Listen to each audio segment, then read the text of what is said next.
Well, to start with, I think it was $250 that I bought it for. So why wouldn't I? And you know, the funny thing about it is that one of my neighbors that's just behind me, when the properties were offered to the people that were leasing, just about everybody bought because the price was right, and I think that was it. However, one of my neighbors, until about, I think, 10 years ago, continued to lease the land, and I could never figure it out why, um, other than the fact that he did have an ongoing business, and I think that he just wrote off the lease against his business. And so when he turned it over to his daughter, she bought it. And but I was quite surprised. I didn't think there was anybody that was still leasing the property. I thought everybody had purchased it, and the reason for everybody buying was just because the price was right. Do you know what the taxes were the first year? What were they? $6.40. For an entire year. That's for the year. The taxes for our lot in Harvie Heights.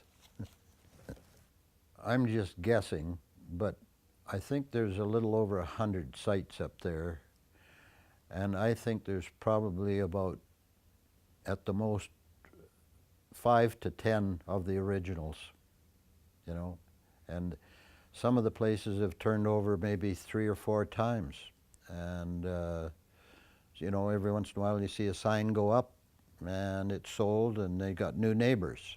Yeah. I never really considered, and I don't think many people did, concern about where Harvie Heights got the name.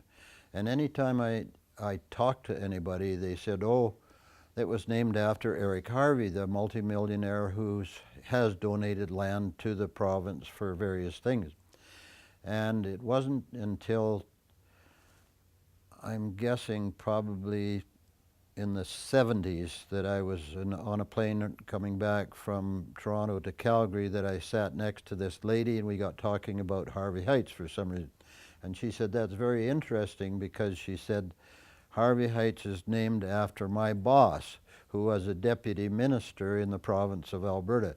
Now, like I say, I don't know whether it was lands and forests or mines and minerals, whatever it was, where she worked. But after that, I knew.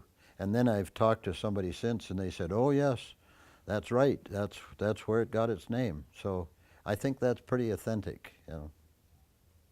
I would think that it was more of my mom and dad's love for Banff. And they couldn't afford to build in Banff anyway. But when you got a leased lot and you could build something as small as a 20 by 24, which it was, then it was within the finances. So they jumped at it. And of course, I'm still living at home. I'm 20 years old, and I jumped at it too. Great, because I would love to be able to go skiing up there and whatever. So that was the choice of coming and building in Harvie Heights.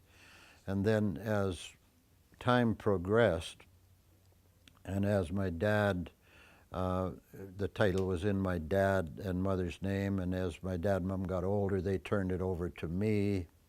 And my kids enjoy, and they still, to this day, I've got 2 daughters and 1 son.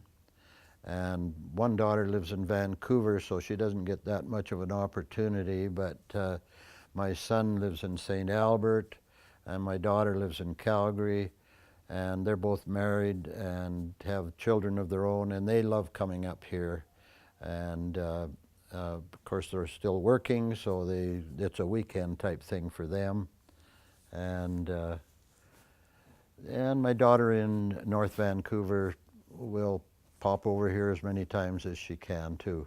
Yeah, I had one sister, and she was on a farm out by Bicycle, Alberta, and she wasn't that interested. She wasn't a skier, but she used to come up and visit, and unfortunately she passed away several years ago, so that's, and her children are not really that interested, and I hardly ever see them.